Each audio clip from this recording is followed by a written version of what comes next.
Hello students, দেখো আজকে আমি যে কারণে তোমাদের সামনে এলাম, এর আগে তোমাদের আমি জানিয়েছি যে পরীক্ষার দিনক্ষণ একটা স্থির হয়েছে, কিন্তু সেই দিনক্ষণ বিভিন্ন কারণের জন্য পরিবর্তন হতে পারে, সামান্যতম পরিবর্তন হতে পারে বা কিছু পরিবর্তন হতে পারে। সেই পরিবর্তন কি হবে না হবে সেটা ভিডিওর মাধ্যমে জানাবো।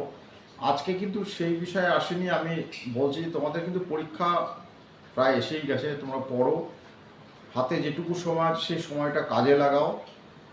সেটা তোমরা কিভাবে কাজে লাগাবে, অনেকে আমার কাছে তোমার টিপস চেয়েছো কীভাবে করব, সেই কারণে একটা টিপসের বিষয়বস্তু নিয়ে আমি তোমাদের কাছে এলাম। যারা পড়াশোনা করছো, অনেকে পড়াশোনা করছো, অনেকে পড়াশোনা এখনও শুরুই করনি, সবার জন্যই কমন কিছু টিপস আমি নিয়ে তোমাদের জন্য এলাম। যারা এবছর মাস্টার্স ডিগ্রি পরীক্ষা দেবে বা বিডিপি পরীক্ষা দেবে, মানে তোমার ব্যাচেলার অফ ডিগ্রি প্রোগ্রাম পরীক্ষা দেবে বা ইউজি পরীক্ষা দেবে, সকলের জন্যই এই ভিডিওটা আমি করছি। কারণ বিডিবি পরীক্ষা এবং ইউজি পরীক্ষাও জাস্ট পাশাপাশি হবে, মাস্টার্স ডিগ্রি কমপ্লিট হওয়ার সঙ্গে সঙ্গেই হবে। সেটা ইউনিভার্সিটি তোমাদের জানাবে কীভাবে হবে না হবে। যাকে আমি সেই টিপসের বিষয়ে যাচ্ছি। যারা যারা মনে করছো ভালো করে প্রিপারেশন নিয়ে ভালো করে পরীক্ষা দেবে, একটা স্তর স্টুডেন্ট আছে, একটা সেক্টর স্টুডেন্ট আছে যারা কিন্তু পড়াশোনাটা করেছো ভালোভাবে, তোমরা প্রিপারেশন নিয়েছো, প্র্যাকটিস করছো কোশ্চেন্সগুলো। আর আরেকটা স্তর স্টুডেন্টের যারা এখনও ভালো করে শুরুই করতে পারেনি, এই নিয়ে আমাকে অনেক কিছু হোয়াটসঅ্যাপ করেছো, মেসেজ করেছো। সেই টিপসের জন্য কি করে পড়বে সেই বিষয়ে আমি এলাম আজকে। দেখো একটা কথা বলে রাখি, প্রথম হচ্ছে আমি এই দেখো থাম্বনেলে তোমরা দেখতে পেয়েছো, প্রথমে আমি বলেছি যে লিখে প্র্যাকটিস করো। প্রশ্ন লিখে প্র্যাকটিস করা কিন্তু অত্যন্ত জরুরি। যদি প্রশ্ন লিখে প্র্যাকটিস না করো তাহলে কিন্তু কোনোভাবেই তুমি মনে রাখতে পারবে না, এবং সেই লেখাটা, সেই লেখা প্র্যাকটিস লেখাটা তুমি পরীক্ষার হলে তুলতে পারবে না। মানে এটা এরকমভাবে বলতে চাইছি আমি। ধরো তুমি প্রথম যে স্ট্র্যাটেজিটা হবে, ফার্স্ট যে টিপসটা হবে, সেটা খুব ভালো করে একটা সাজেশন তৈরি করো। এই সাজেশন তৈরি করার ক্ষেত্রে আমি অনেকগুলো ভিডিও এর আগে দিয়েছি যে কীভাবে সাজেশন তোমরা তৈরি করবে, সেটা আমি বলেছি। ইয়ারের কোশ্চেনগুলো ফলো আপ করবে, এবং তার সাথে সাথে যা বছরের কোশ্চেন যেভাবে সেট করা আছে তার সাথে স্টাডি ম্যাপটা মডিউলটা দেখবে, মডিউল অনুযায়ী কোশ্চেন্সগুলো সাজাতে হবে। আর আরেকটা কথা, সেটা খুব গুরুত্বপূর্ণ, সেটা হচ্ছে যে অনেকে তোমরা এটা ফলো আপ করো না। দেখবে তোমাদের যে সাবজেক্টই তোমাদের থাকুক না কেন, সেই সাবজেক্টের বড় প্রশ্ন, মানে 12 নম্বর, 18 নম্বর, 18 নম্বর, 12 নম্বর যে প্রশ্নগুলো আছে, তাছাড়াও শর্ট কোয়েশ্চেন্স একটা বিষয় আছে। দেখবে 7 মার্কসের বা যার যেমন বিষয়ে শর্ট কোয়েশ্চেন আছে, সেই শর্ট কোয়েশ্চেনের টপিকগুলো একটু ফলো আপ দেখো। কারণ সেই শর্ট কোয়েশ্চেন্সগুলো এই বছর, রানিং বছর যে শর্ট কোয়েশ্চেন্সগুলো লাস্ট ইয়ারে শর্টে এসছে, সেটা সেই টপিকগুলো এবার বড়তে আসতে পারে। তাহলে কি বললাম, সাজেশনস তোমরা একটা অ্যাকসেপ্টেবল সাজেশন তৈরি করো। সাজেশন তোমরা কীভাবে তৈরি করো, ফলো আপগুলো ভালো করে করো। তার সাথে স্টাডি ম্যাটে যে মডিউলগুলো আছে, সেই মডিউলগুলো কোশ্চেন্সগুলো একটুখানি দেখো। এবং সবচেয়ে গুরুত্বপূর্ণ কথা, এটা তোমাদের কেউ বলে না, সেটা হচ্ছে যে শর্ট কোয়েশ্চেন যেটা তুমি দেখতে পাচ্ছ, যেটা তোমার কোয়েশ্চেন এসছে লাস্ট যে কোয়েশ্চেন পরীক্ষা হলো, সেই লাস্ট কোয়েশ্চেন 2024-এর 23 যারা পরীক্ষা দিয়েছো তাদের যে শর্ট কোয়েশ্চেন্সগুলো এসছে, সেই শর্ট কোয়েশ্চেন্সগুলো বড়তে আসার খুব সম্ভাবনা আছে। তাহলে এই একটা সাজেশন তোমরা তৈরি করে নিলে। সাজেশন তৈরি করার পর দ্বিতীয় যে কাজটা হচ্ছে, তোমরা কোশ্চেন্সগুলো ঠিকঠাক সাজাও। মানে এই সাজানোটা অত্যন্ত গুরুত্বপূর্ণ। যদি সাজানো ভুলভাল হয়ে যায় তাহলে কিন্তু তোমার কোনোভাবেই তুমি ভালো রেজাল্ট করতে পারো। তার কারণ যদি প্রশ্নগুলোই তুমি ভুল সাজিয়ে ফেলো, তাহলে পরীক্ষার সময় দেখবে যেভাবে প্রশ্নগুলো আসছে সেভাবে কিন্তু তুমি প্রস্তুতি নাওনি।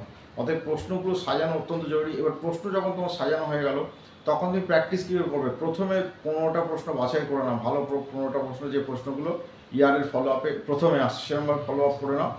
সেই প্রশ্নগুলোকে তোমরা একে একে লেখা প্র্যাকটিস করো। অন্তত তোমরা এই 2 মাসে এই কাজটা করতে পারো, 1.5-2 মাস যেটুকু টাইম আছে পরীক্ষার, সেটা তোমরা একটা কাজ খুব গুরুত্বপূর্ণভাবে করতে পারো, সেটা তোমরা লিখে প্র্যাকটিস করো। প্রত্যেকটা প্রশ্ন যদি লিখে প্র্যাকটিস করো তাহলে কিন্তু তোমরা অবশ্যই সেই প্রশ্নগুলোর উপর তোমার দখল চলে আসবে। যদি শুধু মুখস্থ করো, যেটা অনেকেই তোমরা করে যাও, সেই মুখস্থটা, সেই মেমোরাইজটা তোমরা কিন্তু পরীক্ষার হলে গিয়ে ডাইরেক্ট লেখো। ফলত সেই লেখাটা বা মেমোরাইজটা কিন্তু অ্যাকিউরেট হয় না। কারণ তুমি নিজেও দেখবে যে যখন তুমি কোনো প্রশ্ন মুখস্থ করে লিখছো, মেমোরাইজ করে লিখছো, বা মেমোরাইজ না করে যদি দেখে 3-4 বার লেখো, তাহলে তোমার প্র্যাকটিসের মধ্যে পার্মানেন্ট মেমোরিতে তোমার চলে যাবে। এই যে তুমি যে লিখছো খাতাতে, লেখার ফলে দেখবে অনেক ভুল তোমার ওই লেখাতে থাকছে। ফলত যদি শুধু মুখস্থ করে পরীক্ষার হলে গিয়ে লেখো, তাহলে সেই ভুলগুলো তুমি পরীক্ষার হলে লিখবে। এবার মনে তুমি ভাববে যে অনেকটা আমি লিখেছি, কিন্তু কেন নম্বর পেলাম। তার কারণ হচ্ছে তুমি যে পড়েছো সেটা সবাই তো অ্যাকিউরেট 100% লিখতে পারে না। তাহলে সবাই পণ্ডিত হয়ে যেত, কিন্তু সবাই সেটা পারে না। অর্থাৎ তুমি যদি বারবার লেখো, দেখেই যদি তুমি প্রশ্নটা বারবার লেখো, 1 থেকে 5-6 বার যদি দেখেই লেখো, তাহলে দেখবে একটা পার্মানেন্ট মেমোরিতে বিষয়টা চলে আসবে। অতএব লিখে প্র্যাকটিস করা কিন্তু খুব অত্যন্ত জরুরি। এখানে লিখে প্র্যাকটিসটা আমি একটা বড় টিপসের মধ্যে রাখলাম। যারা যারা লিখে প্র্যাকটিস করছো, যারা কমপ্লিট করে ফেলেছো ভালো ছেলেমেয়েরা, তারা লিখে প্র্যাকটিস করছো এবং লিখে প্র্যাকটিস করে অনেকে আমাকে দেখাচ্ছ। সেই লিখে প্র্যাকটিস করাটা খুব জরুরি। লিখে প্র্যাকটিস করলে কিন্তু তোমার মনে থাকে। কিন্তু এক্ষেত্রে কিছু টেকনিক্যাল ব্যাপার আছে, সেটা যেটা হচ্ছে ইংলিশের ক্ষেত্রে পিজিইজির ক্ষেত্রে সেকেন্ড পেপার, এডুকেশনের ফোর্থ পেপার, বাংলার second paper, MSW seventh paper, এই পেপারগুলোর ক্ষেত্রে সবসময় লিখে প্র্যাকটিস হয় না। এটা কিছু বোঝার ব্যাপার আছে। তোমরা মনে করলে ব্যাপারগুলো বুঝে নিতে পারো। বৃহত্তর বই আছে, গুগল থেকে তুমি সার্চ করে বুঝে নিতে পারো কী কী টপিক দেওয়া আছে ওখানে। এইগুলো খুব গুরুত্বপূর্ণ। লিখে প্র্যাকটিস এবং সাজেশনের ক্ষেত্রে শর্ট কোয়েশ্চেন যেগুলো এসছে লাস্ট ইয়ারের, সেগুলো থেকে বড় প্রশ্ন ফলো আপ করা, এইগুলো কিন্তু তোমরা মেনটেন করো। তাহলেই দেখবে তোমরা অবশ্যই কোশ্চেন্সগুলো কমন করতে পারবে।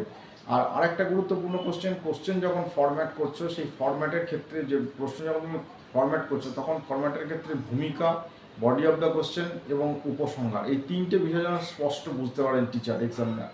যদি এই তিনটে বিষয় স্পষ্ট বুঝতে পারেন যে তুমি ভূমিকা লিখেছো, ওই প্রশ্ন সম্পর্কিত ভূমিকা, তারপরে বডি অফ দ্য কোশ্চেন, প্রশ্ন যা চেয়েছে সেই দৃষ্টিভঙ্গিমুখী লেখা, এবং লাস্টে হচ্ছে উপসংহার। উপসংহার মানে হচ্ছে প্রশ্নটা আমি শেষ করছি, প্রশ্ন আমি লাস্টে কি নিয়ে গেলাম, কি উপসংহার আমি পেলাম এই উত্তরটা থেকে, কি কনক্লুশনে আমি এলাম, কি সিদ্ধান্তে আমি এলাম, সেটা তুমি লিখতে পারো। এই কনক্লুশনের ক্ষেত্রে কিন্তু তুমি তোমার নিজের মতামত দিতে পারো, কিন্তু সব ক্ষেত্রে নিজের মতামত নয়, কিছু কিছু ক্ষেত্রে নিজের মতামত তুমি দিতে পারো। অর্থাৎ এই কথাগুলো মেনটেন করে চলো, দেখো তোমাদের অবশ্যই প্রশ্নগুলো কমপ্লিট হয়ে যাবে এবং তোমরা লিখতে পারবে, বুঝতে পারবে। আমি আজকে যে টিপসটা দিলাম সেটা যা তোমরা অনেকে জানতে চেয়েছো যে পড়ার পদ্ধতি কি, আমার মনে হয়েছে যে লিখে যদি তুমি অন্তত এই 2 মাস যদি তুমি 4টে পেপার, বা যাদের 7টা পেপার আছে 7টা পেপার